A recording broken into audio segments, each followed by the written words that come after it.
All right, thank you. I didn't think back in 2008 I'd ever be back up on the stage again. So the grad students had sent me a bunch of questions, so I'm going to try to answer them through this seminar. So the first half is more about what it was like to apply for jobs, and then I'll kind of go through the history of where I've been and what I learned at each place. First thing I'd like to tell you guys, and everything that I'm telling you is all in hindsight that I learned, because at the time when I was here, everything seemed hard and stressful, but when I look back, I realized that the time I spent with the grad students was the best time that I had here. You learn a lot from the research you do, you get a lot of good training here, you learn everything from the classes, but everybody gets a pretty similar experience. You get a lot more from the students that you're working with, and particularly because quite a few of these students can become your colleagues in the future in academia or industry or anywhere they go. And a lot of the people I rely on, a lot of the people I meet with and work with at different meetings that we talk to, we do grants together. We can discuss different research projects in the future together. So the relationships you establish right now are very important, and you will enjoy them down the road because it makes things more familiar. I love it when I go to a meeting and I see colleagues that I've known from the past. So you need to be supportive of each other, and it definitely looks like you're doing that here. Eventually, you're going to be leaders together, so you want to get along. Some of these people might be reviewing grants you turn in, so they're not supposed to have a grudge, but you want to make sure they don't have a grudge against you. I would also like to point out that it is okay, not now, please don't quit your degree and have everyone mad at me. It's okay to change your path if you don't like it. This guy right here, oh, I see how it works. He finished his master's here and then went and became a pediatrician because he came here to learn something. He decided he didn't want to do it. He found another path, and he is a pediatrician in Louisville, so he made it through. It's okay to change your mind. You don't have to be set on this your whole life if you've decided to change it. Another thing I learned here is to figure out your faults and try to improve them, and Dr. K definitely helped me with this. A problem that I have and still have is I think more than I like to do, which Dr. K pointed out to me my first year. I didn't know anything about mine soils. I didn't know anything about college transport, so I just read and read and read, and one day it's like, you know, you need to do something. You can't just read about it. I now have the opposite problem. I do without thinking because I have too much work to do as a job, so sometimes you just start projects and I don't really know if I'm going to figure it out or not, but it is better to try things. You learn a lot more than just reading books. UK prepared me exactly like it's preparing you in the classwork, in the research. All of that is pretty standard. However, if you don't think you're getting what you need, you have to ask for extra. I asked to teach soils labs because I knew I wanted to be a teacher. If you think you want to learn a different piece of equipment, if you think you want to be an extension, which I wish I had known back then that I'd be good in extension, if you want to attend extension conferences or go out with McGrath and see how that stuff is, ask to do it because it will help expand your background and choose what you want to do in the future. And you really want to listen to the older faculty in the department. This is very important for you guys that want to be in academia because departments change and universities change, and you want to know how you got here. There was an interesting thing that happened to me when I was here. We had this Christmas party one time, and an old faculty member came in, and he stood up and apologized to the department because he said, I fought with you guys when you wanted to add environmental type work to this, and I was wrong. And to me, it was interesting because I had no idea of the changes that all the faculty have been here have known. And if you're going to go into academia, if you understand the changes in this department, it will prepare you for the changes that will come in the department you get into. And you want to know if the faculty are happy here or not, if they would make other decisions or if they'd have another path. It's very important. And while you're here, it's the best place to get it. So I'd like to go back to a year called 2008 because I need to temper. If you need to see where I ended up and why it took so long, I just like to point out, don't be scared, but also be scared.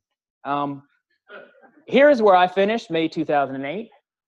I applied for a bunch of great jobs. There was one at UGA, there was one with the Forest Service, and all of a sudden I got these letters back and they're like, our jobs no longer exist. The economy seemed fine, everything was great. I didn't understand it because I wasn't paying that much attention. Well, luckily for me, Chris Barton gave me a postdoc and I was in the postdoc when this happened. So if you're applying for jobs and the states and the universities start saying, well, we don't have the money for that right now, it might actually be a signal that something's coming. So unfortunately, our jobs are tied very tightly with the economy. Everybody's are, but ours are also tied very tightly with government funding. If you're more environmental, that stuff gets cut first. If you're born in the plant side, you might be more likely to find a job. But this subprime market crash is probably what affected me more than anything else over the years in finding jobs, because they dried up for a while and it was a tough time. And the only warning I can give you is no one can predict what's coming, but every year there are more and more signs that things are going to turn. Right now is a good time. So if you're thinking, I like grad school and want to hang on for 2 more years, I do recommend that you try to get out the door so you can have your foot in the door and not wait as long as I did to find a good job. So over the period of 2008 to 2013, I only applied for academic positions. I came here because I wanted to be a professor. I enjoyed teaching. It was a lot of fun. I like land-grant universities. I grew up on a farm. I just really enjoy the environment. I enjoy the professors. But I applied, like any of you might want to do, to start at a position. I tried liberal arts colleges all the way, and this is the whole 5-year period, all kinds of different places I applied to, all the way up through land-grant universities. And because my degree was in pedology and had some soil chemistry background into it, the jobs I applied for were environmental science, pedology, earth science, everything I thought that I was qualified for. And what you'll notice is I have none of those jobs, and they hired me as an agronomist. So you really don't know where you might end up. And even with this background, and what I was telling the students earlier, I found out that when there's a small job market and there's a whole lot of people trained like me, it becomes very competitive to find these types of positions. If you're wondering who actually called me back, it was absolutely 0 liberal arts colleges. None of them were interested in my background. Now, I don't know why, because I made the mistake of never calling and never following up. I was pretty much, everybody out there besides Western Carolina were land-grant universities or federal agencies. I actually found these. I'm a pack rat. These are all these rejection letters that I got in the mail. I'm not holding on to them because I'm mad. I just can't let things go. But you see, Elon and Gettysburg, I don't know if they still mail letters anymore. They probably email you, but I have a whole collection of these letters. I received no response from them, and it could have been my application wasn't done very well. I don't know because I didn't call. If you want a position there and you didn't get a call back, you should probably find out. It's something I didn't do. I'm not good about calling up people and say, why didn't you like me? That's not my strong point as a person. If you have any mild interest in a job, I recommend applying. I also, sometimes I was probably too nice. I was like, you know, if I apply for this job and I don't really want it and I get an interview, then a candidate that won it doesn't get an interview. That wasn't a good way to do it, because what I really need that I highlighted there was practice. Some people can walk in a room and interview very well because they have that confidence or it's just their personality. Others of us need to figure out how to interview at a university. And I was one of those people that really needed to figure out. I always came close, but I never broke the barrier. I really needed to learn to be a better speaker and to be more engaging. But you never know if you're going to like a position or not. You might go to a department, you might go to an agency and be like, I like these people, I like this job. You can't tell on paper. So if you think you like a job or have an interest, apply for it. And if you get an interview and you get the job, you can always turn it down. You don't have to take it. If you're looking for academic positions, I applied to the Agronomy Society, not applied. The Chronicle of Higher Ed and the higher ed jobs, I found quite a few jobs. Land-grant universities put stuff up on here. So if you're looking for an academic position, all those websites were great. I found every position I applied for on there. Even my extension agent position came up on the Chronicle of Higher Ed. When you write your application materials, one reason I figured out that I wasn't very good at writing applications is because I find it to be boring. I think science is fun and interesting. I think that writing applications is not. I made a very big mistake that I learned later, because once you become a part of a university, they love sticking you on hiring committees. And then I started to learn what I was doing wrong. So my focus, the application letter just seemed like an introduction. I didn't spend a whole lot of time on it. But now that I'm on these committees, I realize that the application letter is the most important, because when 40 applicants come through, the thing that people look at first is your application letter. And if you haven't written it well, if you haven't pointed out why you should have the job, it's not that they won't keep looking at you, but if 5 candidates did a good job in their application letter that then reads us to read their CV and read through all their statements of teaching, those people get an interview. And I probably didn't always write great application letters. I know that now because I read them. And when I have 40 applicants, I can guarantee you that I read through every application letter first, and I look for your qualifications, and I look for how you wrote, and I look if you fit the job description. When I interviewed at Oklahoma State, I walked into the room with the extension deans, and they said, did you know that you did not mention extension in your application letter? That's a big mistake. I don't know how I did that, but I did it. I was lucky to get an interview. So don't make mistakes like that. Read the job announcement, respond to the job announcement, put out your qualifications, and be concise. We don't need 3-page introduction letters. You just put who you are, you look at that job announcement, you put your qualifications. You don't need to write 3 or 4 sentences about your project. You say, I did this project. Professors understand what you're doing. They're in this field. They can read it and they can interpret. And then if they like it, they look at your CV. They look at your letters. And that's how you get through. So you definitely want to pay more attention than I did to an application letter. The advice I can give to you about a CV is just not make a weird CV. Sometimes people, remember that scientists are reading this. If you're a very creative person, you're like, I'm going to change the CV. You're giving it to scientists. And as you try to be creative or put flowery language in there, it's just going to throw them out. Standard CV, this is where you expand who you are. Everything in the application letter, this is the details. If I see in your application letter you fit, then I look at your CV to see everything that you've done. Please put your degrees up front at the top. Somebody put them like in the middle one time. It's very hard for me to find. I want to know when you graduated, what you studied, things like that. So the CV is pretty standard. Look at CVs that come in here. Try to make them straightforward and organized.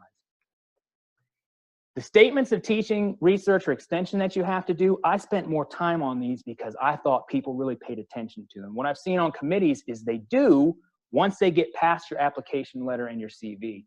Those make you qualified. These help us separate out candidates. I use these to look at how well did you write, how well did you describe, who are you, how do you look at these different things. Back then, I don't know what they call them here. They might still call them philosophy of teaching, so I thought, it's philosophy, so I'd write a philosophy of teaching. What I realize now that what I would like to read is an expansion on your letter, that you go through there and you say, this is the research I've done, this is why I like doing this research, this is the kind of research I would like to do. The same thing with your teaching statement.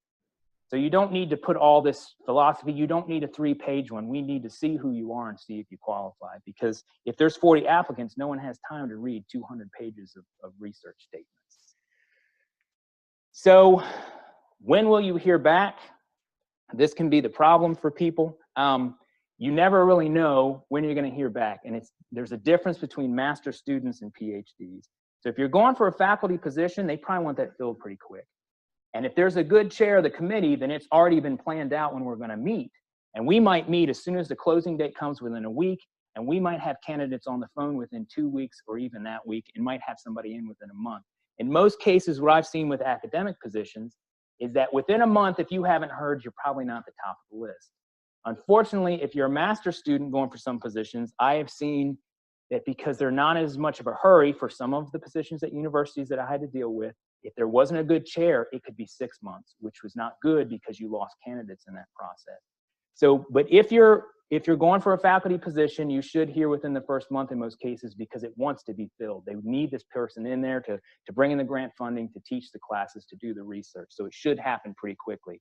So if you don't hear, you could still be on the list because Oklahoma State pulled me in later off the list when someone dropped out. So it's not impossible. Sometimes I never heard anything. So if you want to know, contact. But there's plenty of times where I never heard a single word, not from the land grants, mostly the liberal arts colleges. And I know this feeling. I had it several times. This worst part about your future is not knowing. All those years I was looking for jobs and applying, it was like, am I going to get a job? And that's the hardest part of this. And the answer is yes, you will get a job. I don't know if you like the job, but you will get a job eventually. So how do you prepare for your academic interviews? More than likely, if it's a faculty position, there's enough candidates. We usually do screening interviews. More than likely, hopefully now it's by webcam. It could be over the phone or by webcam. The last time I was doing this was 10 years ago. They were over the phone. Phone interviews are terrible. They're awkward. I don't know if other people have had any different experience than me, but I'm on the other line and I can't tell when there's 5 other people in the committee who's stopping and starting talking. You can't take social cues. If they say, do you want to do a phone or a webcam, do a webcam interview. Find a good internet connection where you can see the people and see if people are having cues, because people talk over top of each other on the phone. It was always awkward. I would recommend that you keep in mind that this is a real interview and that you don't wear a t-shirt. I've seen this. People walk in and they sit down and the webcam's in their house. That's perfectly fine, but please dress up for this. This is still an interview. We brought people in that wore a t-shirt because they were good, but man, you're not gonna You're not going to dress up. This is a real interview. You don't have to wear a suit and tie. We know it, it's home. Most likely for these kind of positions, you'll get some basic, straightforward questions. You need to think about why you're interested in the position, so you have an answer for that. That's a great question that's almost asked every time. Why do you want the job? And how are you going to work at this position? How do you envision yourself starting in this position? You don't need some kind of magical answer like you've worked there for 20 years. Just that you've thought about it is enough to show us that you're really interested in the job. Use the job announcement to estimate what will be asked. You can't predict everything, but it can give you a guide of where it's going to go. It hasn't always worked for me. There's been some times where the questions were different, but if you answer most of them well enough, you'll be prepared. It's hard to prepare for these interviews, but you can do it. So what if you make it to a campus interview? Well, now you're really in trouble, because this is going to be one of the most stressful times of your life going through this process, unless you've done it 10 times already, or you don't really care if you get the job. I guess maybe it won't be stressful. But you end up meeting with so many people within a day to a day and a half, depending on where you're at, that you have to be on the whole time. And that's hard to do if you haven't done it before. You have to stay on top. You have to be communicative. You have to answer people's questions and be happy and not be tired, because you can give somebody the wrong impression. It's very easy. This isn't like being in this room where you're here for 2 to 4 years and all the faculty know you, they know your personality, and they know who you are. This is what I figured out about myself, that in this hall, people knew who I was, but I do not turn myself on in one day. I'm not an outgoing social person in small situations. When I get to know you over a couple of years, that's when I start joking and acting like my family does, which is pretty silly. But in one day, I act very straightforward. So you have to realize that within this period of one day, seeing all these people, you have to be on the whole time. It's really hard to sell yourself. That's why you have to use those letters of introduction, all the information you're putting out there, to keep reminding people of your qualifications, because within a day, they don't really know who you are, and it's hard to prove that.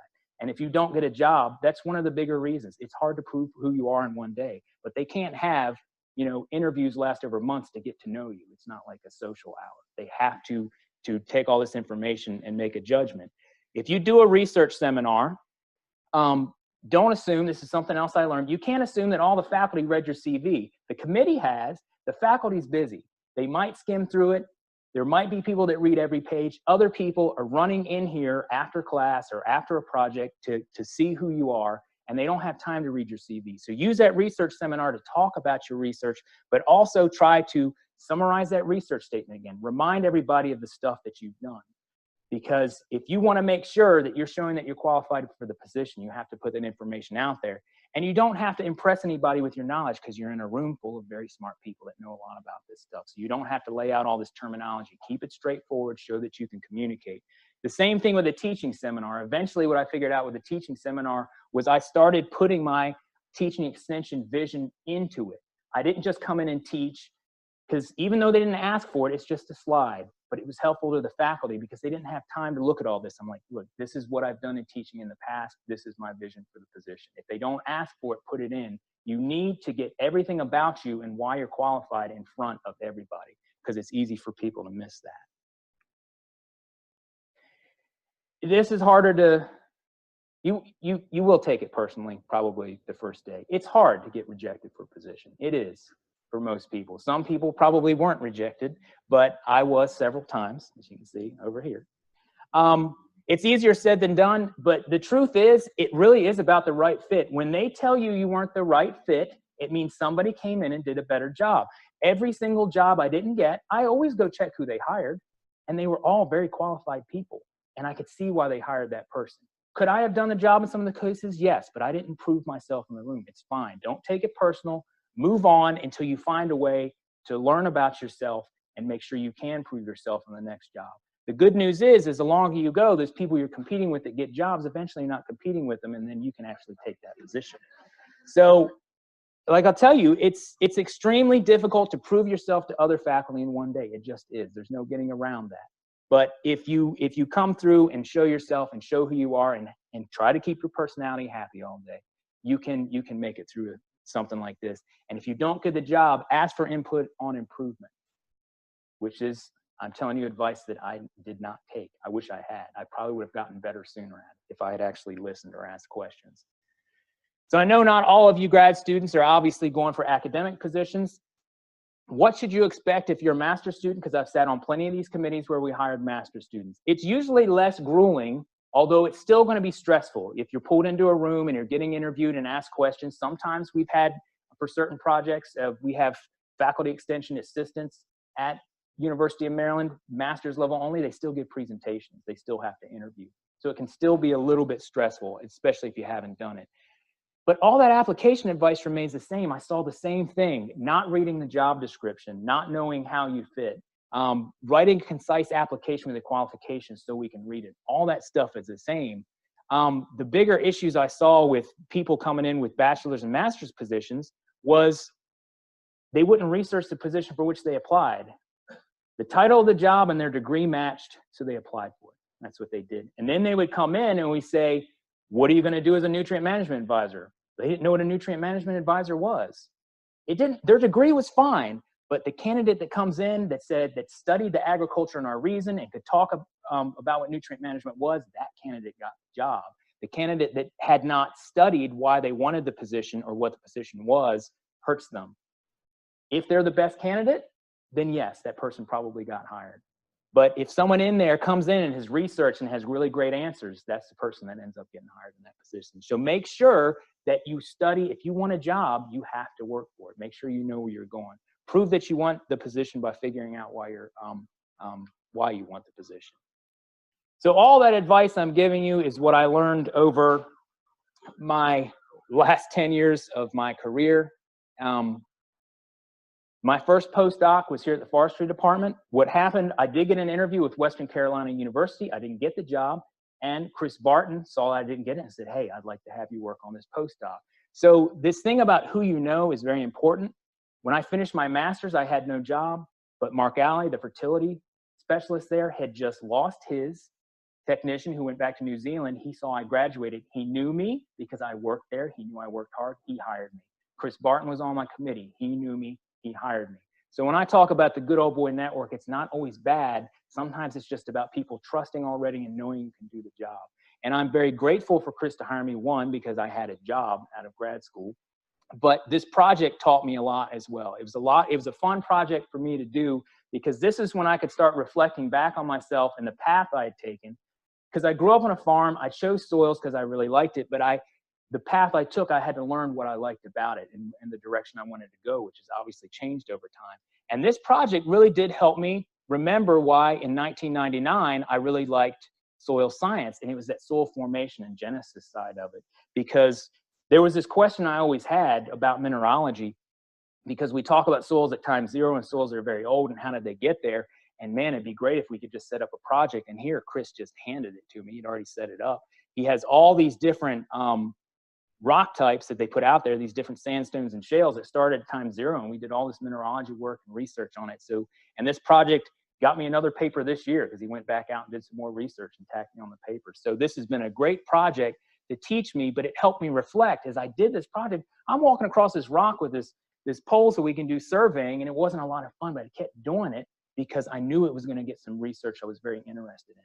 So this project started making me think, what do I really want to do within this field? And the answer actually became go back into agriculture. So growing up on a farm, I liked farming and I liked ag, but my family, we like a lot of different stuff. All my brothers and sisters get involved in a lot of different projects because we like things. So when I discovered soils, I liked it. So I went and got my master's. He goes, you want to work on carbon sequestration? That sounds like fun. When I came here and Dr. K said, you ever heard of colloid transport? I'm like, man, that sounds really interesting. Whatever people wanted me to do, I would do it because I liked things. But when I got to this point, I had to finally look back and say, well, what do I want to do? And I wanted to return back to my roots in agriculture. So that's why I applied to postdocs at the ARS, because there was agriculture back in it, even though I was in a land grant, because I didn't grow up with soils. I grew up baling hay and milking cows. I knew that end. But I wanted to learn more about soils, and I'm glad I did it. But I took the path to the ARS because I wanted to do more agriculture. Now, one of the reasons I applied to South Carolina, to be honest, is over Christmas that year in 2008, I visited some friends at the beach right here, and I was like, man, I like South Carolina. So it was great. I loved the people down there. The environment was great. So I applied to a postdoc, and what I'd like to point out, I realized years later when I look back that this was the one place that I called before I applied. The one place that I called because I knew I wanted the job. And this is the place where I got the postdoc. He called me up on the phone. He starts asking me questions. It's pretty standard. But I heard his voice change when he heard that I was interested in his work because, again, I think everything's interesting. But he was talking about what they were doing with manure and working with farmers and getting nutrients out of it and extracting the phosphorus. And for me, at the time, I was like, well, this is great. We need this kind of work. And when he heard me say that, his voice clicked. He got excited because I liked his research. And then he asked me, do you have a problem working with manure? Well, if you've ever milked cows and the cow's right above your head, I'm like, no, I've got no problem with manure at all. No issues whatsoever. So this is a job I got. I might have gotten it anyway with the application, but I know that one reason was he talked to me on the phone. By making that call, it definitely helped me get that down and get an interview here. So if you are thinking about postdocing at the ARS, these are my opinions of what's good and bad about it. Here's the bad. They do apply for grants now. They didn't back in 2008 a whole lot. So if you want a faculty position, you're not going to be competitive with someone who's been writing grants, even if it's for $5,000 bucks. So we didn't write grants, and I was there for 4 years not writing grants. So that's kind of tough when you're looking at faculty positions. You don't teach there either. So that was 4 years of me not teaching. There was a postdoc there that was secretly on the side teaching one of those online colleges that they're trying to shut down now, but not real teaching. Now, people at the ARS do get faculty positions. Postdocs do. But my opinion is if you want to work at the ARS, postdocing at the ARS is a great idea. If you want to work at a university, postdocing at the ARS will make you a little less competitive on those two. It does plenty of great research. But if someone's been out there teaching, and I know this from experience because of a Montana State interview over the phone, when they called me, I couldn't answer some teaching questions about things like Blackboard. I didn't know what they were asking me. I didn't know how to answer the questions because I had been disconnected for a couple of years at that point. I wasn't sure and I wasn't expecting it. So the good part about the ARS is compared to a university, it's at least $20,000 or $30,000 more a year. So when you're graduating the PhD, man, that was a great paycheck for me. Single guy in South Carolina, I felt rich back then. And you will definitely get manuscripts out of it because they have to publish. I will show you all the work that I did at the ARS. My position was probably different. If you decide to postdoc there, the guy I worked for, he liked doing a lot of projects. So I ended up doing a lot of stuff there. Now, it was good for me because I became a much better soil scientist because of it. So I'm not going to talk about the research results from these projects. More what I learned and how I think it made me a better scientist at this point. He hired me because they had a conservation easement assessment project. The NRCS wanted to see if these easements they're putting out there, these restored wetlands are working. There was a whole team of people doing things, and we had to do denitrification. So here I'm from Maryland, right up there. There's the University of Delaware, and that's where I live now. I moved to Florence, South Carolina, and he tells me, okay, I need you to drive all the way up here for 2 years, every week. Lucky I was single because I was on the road nonstop from May until October. 3 weeks out of the month, I was on the road for 2 years. Now, I like driving, so it wasn't a problem, and I like seeing stuff. But if I'd been married, I'd be divorced now, more than likely. So, but what I learned about this project is things I hadn't had to do before. So we did denitrification of the nitrogen cycle, and I'm sure all of you, if you're not doing this research, you're like, yeah, I knew the nitrogen cycle. I had it in class. What I learned is there's a big difference in applying it and actually doing it than just reading about it in a textbook. Once I did this research, I started to really understand the nitrogen cycle because I had to. It wasn't about reading a book and taking a test. I had to do it. And then I started to realize just the value of actually doing the work and the research to make you a better expert at it. There's other stuff I got to do on this project. We measured and evaluated gas emissions. I learned gas chromatography. I learned to use a photoacoustic gas analyzer. I'm not doing this research now, but there's people at my university that do it. So when they talk about it, I understand, and I feel like I could collaborate with them. So working for this guy was I was lucky, but the things I learned here, the different amount of work we did really expanded my background, and it made me a lot more comfortable with what I was doing.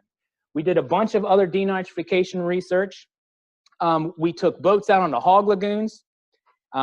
Not very fun in South Carolina in July. This is what he meant about, do you have a problem with working with manure? We'd paddle out. You see this guy wearing that vest? I seriously doubt that would have saved us if we tipped over in this thing. But I was told by a guy that worked there, he goes, put this picture up on every job interview you do to show how far you would go for your job. We worked on organic soils in Florida, and it's the same thing. We found out that carbon, it says it in the book, but carbon quality as a substrate, down here, if you add sugar to these soils, denitrification took off. It didn't matter they were organic. The carbon quality was so poor because they were old. It's in the books, but it's different when you do it. And this is the other great thing about this job. He let me start my own project. NRCS guy was talking about Delmarva Bays, so I started a project doing denitrification in Delmarva Bays, and we got a paper out of it. So this was a great place for me to go. I can't say that everyone going to the ARS gets all my experiences. Another thing that I would have never thought would have applied later in life is they were working on biochar there. So they're doing heating this pretty much without oxygen to produce energy, but they have this charcoal material left over. It's pretty high in phosphorus. We did an agronomic project. So this was the first real agronomic project I ever did. We grew ryegrass and we grew cotton and then soybeans, and we had to set up this project. So I didn't know it at the time, but he was training me. He didn't know it either, for the work that I would end up doing at Maryland and Delaware. And this biochar work actually became very important when I got there. So you never know what you're learning, even if it seems like, well, I'll do the biochar because they're doing it. It became very important when I was on the Delmarva Peninsula. And a project that I really like to do is when I got there, if you want to know more about this after, I'll talk about it. But basically, they figured out that stroke rates, human brain strokes, stroke rates were very high along this version of the coastal plain, and they wanted to correlate it to soils. You guys have heard of the microbiome, so 10 years ago, this was new. People laughed at us, but recent papers have come out and found that the microbiome in people does affect their blood vessels and could affect their health. So the idea was, are people picking up or lacking a microbe in the soils down here that helps with your microbiome? That was the idea. What I learned about was the value of basic pedology, because people weren't hiring pedologists at this point. It looked like the stuff we did was real basic. However, when I walked in here, they were trying to correlate all of these stroke rates to soil series versus soil properties. And even though some pedology seems really easy to people, it's anything you do, like that nitrogen cycle. When you do it in practice, you understand it a lot better. So I was able to walk in and with a very simple thing say, you just need to correlate it. This soil series and this soil series probably have the same pH. There's not a difference between those two. That's what the stuff you need to look at. And I got to do GIS again, which was a lot of fun. However, this was the entire time I was at ARS, it was terrible market conditions. The ARS was shutting down stations everywhere. Every time there was a job opening, someone from a shutdown station got put in that position. I would probably work at the ARS right now if we didn't have that market crash.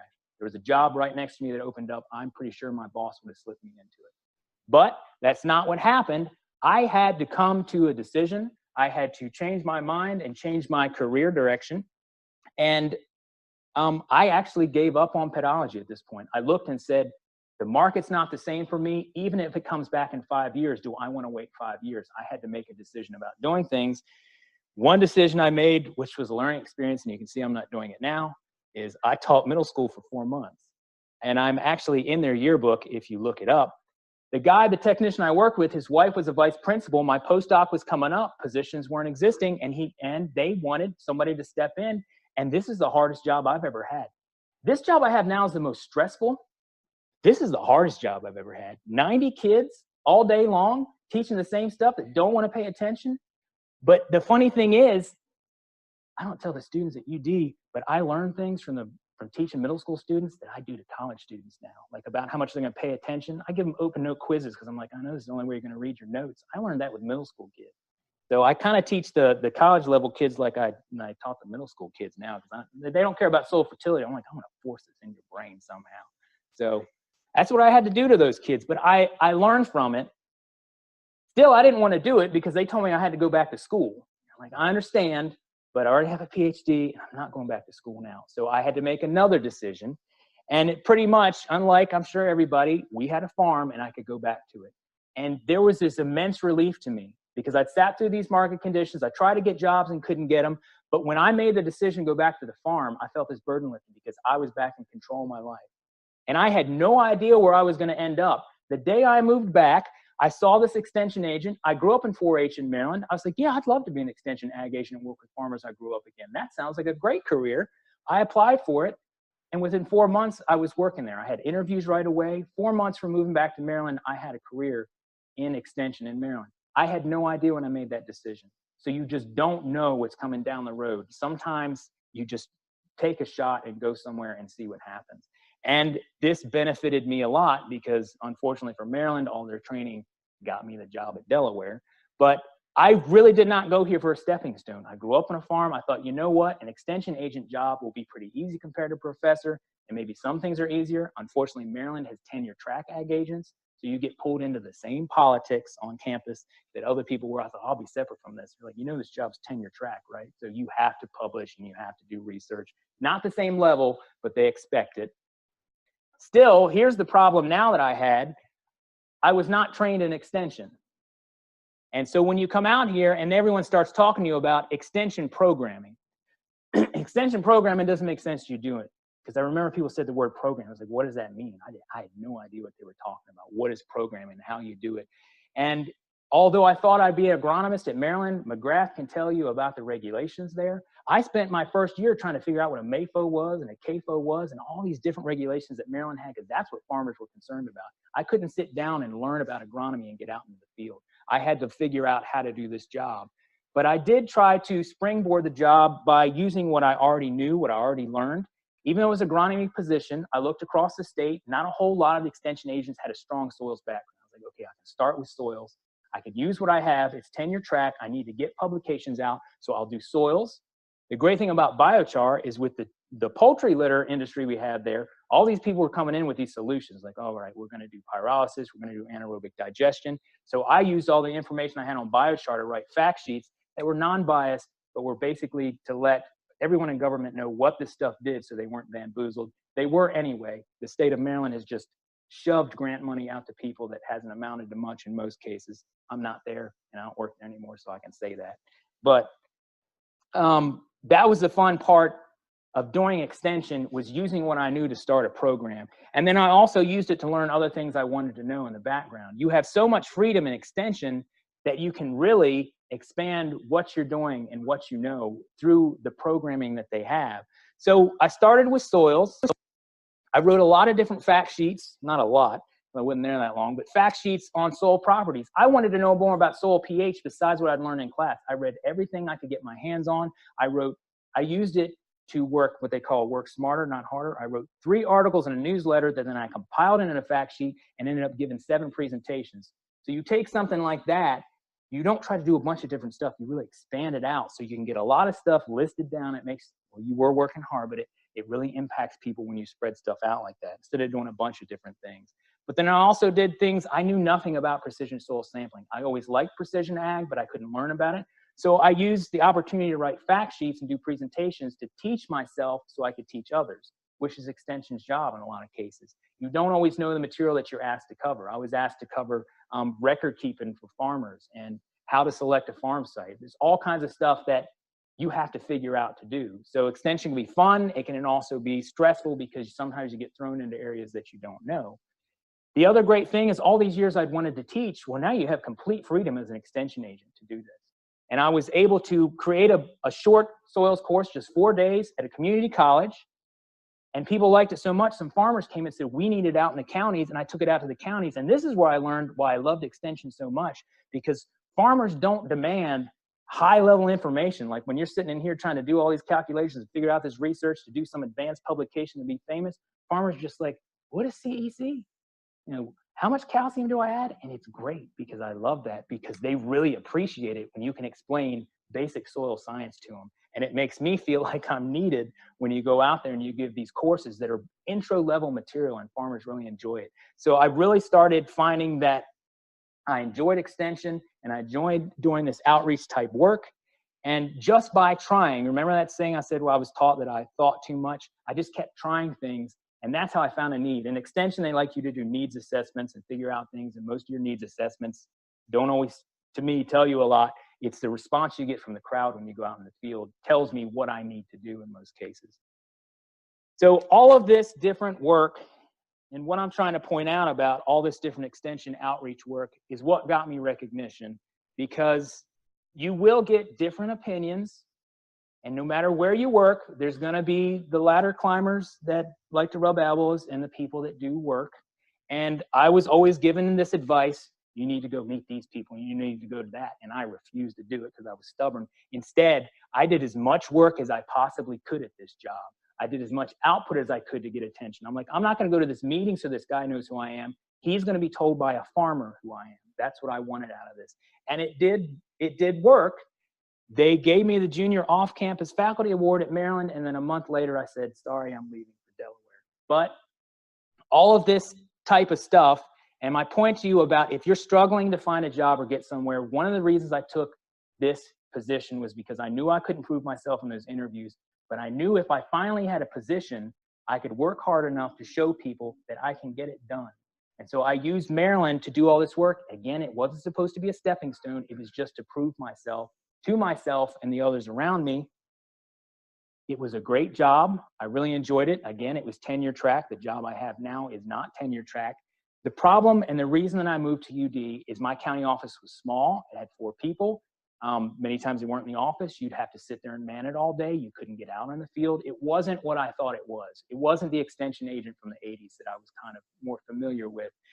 And I wanted to do my own research. All this reading about precision soil sampling, precision ag equipment is one thing, but you can't understand it. This is what I learned. You can't understand it unless you do it. I wanted to do it. I didn't want to just talk about it. I can't understand this equipment if I'm not working with it, which is harder to do. So that's why I moved to UD. Another great thing is, because of where I live and where the research station is, I didn't have to sell my house. I still live in it. So that's a benefit when you don't have to sell your house. I just started driving 30 minutes north instead of 30 minutes south. So, because a lot of people are like, oh, you probably want to be up on Newark to be close to your farm. I'm like, no, I'd rather be in Georgetown where I don't have to sell my house because nobody's buying it right now. And the other thing is, I wanted a pay raise. The path to Maryland to get the money I'm making now would have been at least 10 or 15 years. And when you're already in your 40s and you want to get up there, not because I'm greedy, but because my septic went out a month ago and I could pay for it. I could have paid for it with the extension agent job, maybe on a credit card a little bit, but I could pay for it with this job. And that's what's important to me, is living my life. When I get home, I don't want to have more stress than I do at my job. So I wanted a pay raise out of this position. And here's been the big benefit since I got to UD. These are all the different projects in the last year and a half I've got to work on. It's too much. I'm doing too much. I know that. But this is, like I said, it's a problem in my family. We jump into too many things. But this is what I love about extension. So some of these are grant funded and they're expected to produce journal articles. But I know some of these are just projects that, if just some simple information that I can give talks to farmers or write newsletter articles. That's what I like about extension. I can do some stuff that's grant funded, that's replicated, that we're going to get journal articles out of. And then I can write stuff that's just a research report because I see it across the country. And I count on those extension research reports across the country because nobody wants to fund research on critical tissue levels except for a grain board.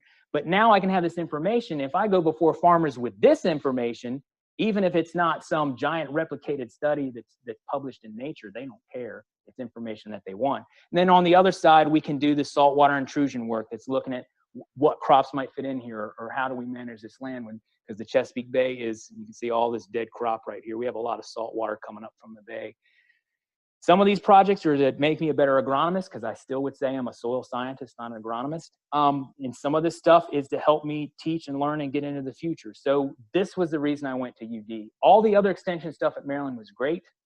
All of this is what I wanted to do. I wanted to produce my own material that I could put out, because all these research projects now cover all the extension outreach I have to do. They're going to become my talks and articles and blog posts and all that outreach. Before, I had to read other people's things and put it together. So it depends on what you want. If you like gathering other information, but if you want to do your own, that's one of the reasons that I went to UD. So my path to the present was not what I expected. When I came here in 2004, it was to be a pedology professor. That was my goal. I have no problem with the fact that that's changed, because I'm very happy where I'm at now, because a lot of it makes sense to me.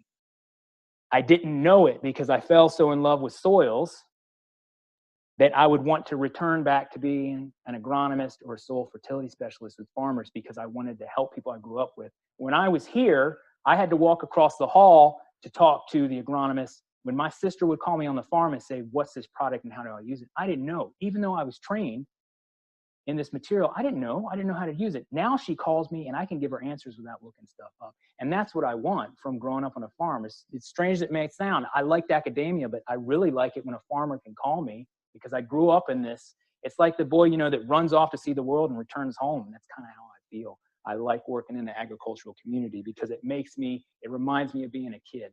And I know all this knowledge that I was taught here, all that soil chemistry, all the soil physics and everything that's in my head can now help people at this level. And there's another reason that I could never and would never change it, because I met my wife after every single one of those positions. If I had gotten a single one of those faculty positions, I would not have this right now. And I wouldn't trade that because all this other stuff doesn't matter at all.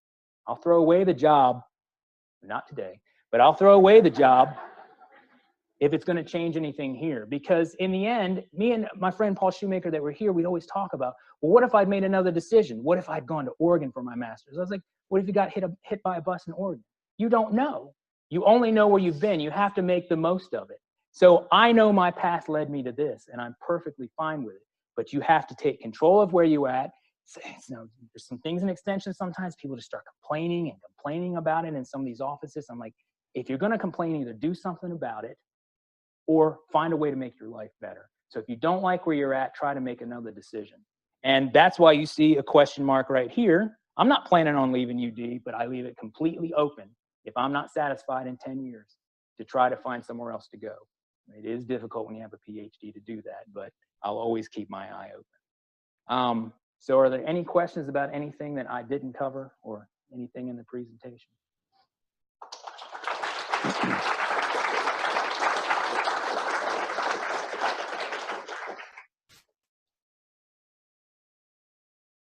It's exactly like talking in front of farmers. Is there any questions? I mean, I like no questions also. I have no talks. So, well, anyway, the GSA would really like to thank you for coming.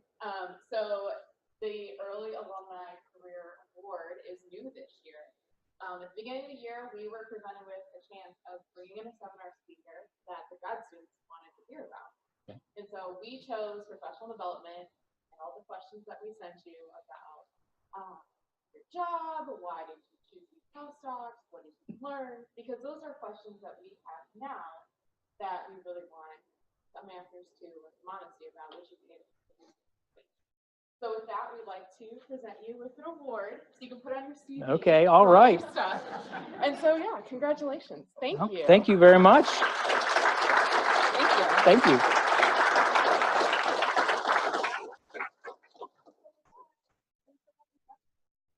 If you have any questions, Jared Miller will be around afterwards.